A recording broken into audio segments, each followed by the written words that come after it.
malamig ang panahon, mainit na sopas ang solusyon. Kaya naman ngayon, titikman po natin ang mga sari-sari nitong bersyon. Nito ang mga nakaraang linggo, maaraw ang naging lagay ng panahon. Pero mga kapuso, ayon sa Pag-asa, inaasahang may paparating pang 2 hanggang 3 bagyo bago matapos ang buwan ng Agosto. Kaya naman mga kapuso, iba yung pag-iingat sa kalusugan ng kailangan dahil sa papalit-palit na lagay ng panahon. Pero umaraw-man o umulan ang mahalaga, meron tayong maaasahan sa pagpapainit ng ating mga tiyan. Umuulan ng mga good news na hatid ng mga sabaw na sa lasa at sustansya nag-uumapaw. Ang sabaw ay mabisang solusyon sa masamang pakiramdam, lalo na kung hinaluan ito ng masustansyang sangkap. Para sa mga nagda-diet, isa rin itong paraan para mabilis mabusog, minus the calories. Merong 2 uri ng sabaw, ang clear soup o yung malabnaw at thick soup o yung namang malapot. At dito sa atin, ang kadalasang sikat ay yung mga malalabnaw na pinapartner sa kanin. Sikat din ang mga sinabawang ulam katulad ng sinigang, tinola at ilaga. Pagdating naman sa merienda, patok ang sopas o di naman kaya mami o noodle soup. Pero kalimutan muna natin ang mga nakagawi ang sopas dahil ang ibibida ko ngayon, mga sopas na may kakaibang itsura at lasa. Dito daw sa isang restaurant sa Quezon City, matatagpuan ang makabagong version ng bulalo. Ito ang tinatawag nilang bulalo sa munggo. Ang paborito nating ulam tuwing Biyernes, binigyan ng bagong ka-love team. Ang bulalo na sikat namang dish ng mga Batanggenyo. Unang iginasa ang bawang at sibuyas kasabay ang bagoong. Inuhulog ang napakulo ang munggo.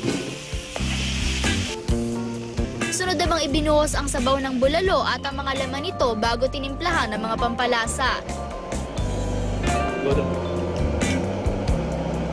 Binudburan din ito ng malunggay na mayaman sa vitamins A, B, and C, calcium, iron at protein. Normally, we have the munggo na sineserve sa bahay. We have also the bulalo. So, inisip nila yung isang pagkain na authentic na Filipino, na parang normal na ginagawa sa bahay. So, pinagsama nila itong bulalo tsaka itong munggo. Siyak na hindi kayo mabubuwag ng malakas na hangin kung itong heavy gut na sopa sa inyong kakainin.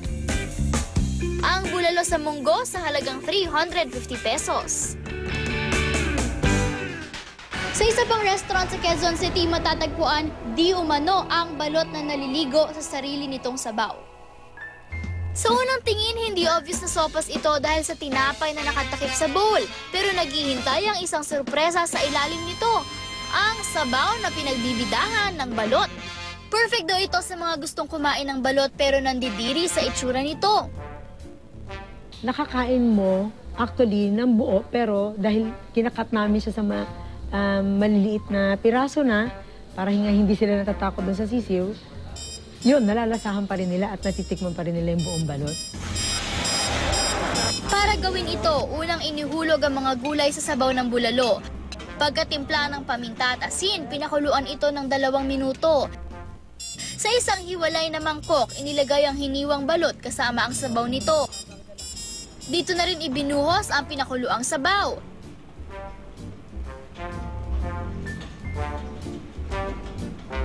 Tinakpan ng bowl ng parsley speckled dome puff.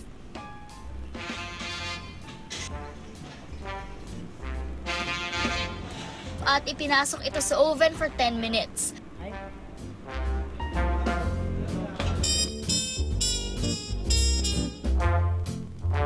Talaga namang titibay ang inyong mga tuhod dito sa Balot Surprise for 300 pesos. Sa lungsod pa rin ng Makati, bumabaha, hindi ng ulan, kundi ng sangkatutak na sabaw. Dito sa restaurant na ito sa Makati, matatagpuan ang 27 uri ng shabu-shabu soup, isang hot pot dish na nagmula sa Japan. Bukod sa mga karaniwang shabu-shabu broth, meron silang mga signature soup na espesyal ang pagkakagawa. Dito po sa restaurant namin, ma'am, sinisigurado po namin na high quality po yung siniserve namin na soup dahil po sa mga ingredients po na namin na iba't ibang lugar po siya nanggagaling. Tulad po ng China, Hong Kong, Thailand at saka kahit saan pa pong lugar. Bawat soup naglalaman ng sari-saring Chinese herbs. Isa sa kanilang ipinagmamalaki ay ang Vigor Tonic Soup na nakatutulong daw sa blood circulation at nakakapagbigay ng glowing skin. Kung energy booster soup naman daw ang inyong hanap, swak ang kanilang Sasam Soup. Szechuan Soup naman ang perfect para sa mga mahihilig sa maanghang. Present din ang kanilang signature soup, ang Suiji na sinahugan ng manok na minarinade sa rice wine. Pagka-order ng soup, pwede itong lagyan ng hot pot items katulad ng meatballs, seafood balls, meats at vegetables.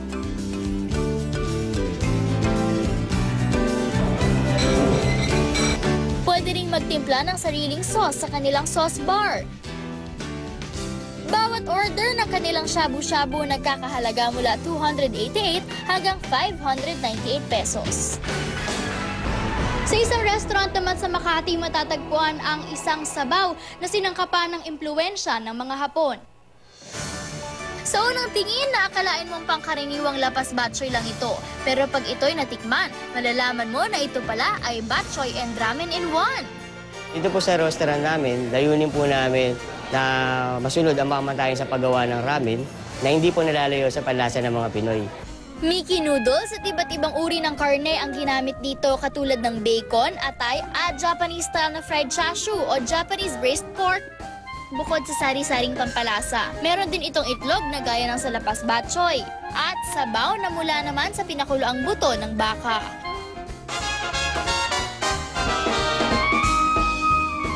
For 275 pesos, mapapawi na ang inyong gutom at panlalamig sa pagkain ng batchoy ramen. Umaraw man o umulan, siyak na maaasahan ng mga sopas na hindi lang kakaiba ang itsura. Suwak pa rin sa ating panlasa at bulsa. Ako po si Bea Binene para sa Ulat Panahon at Nutrisyon.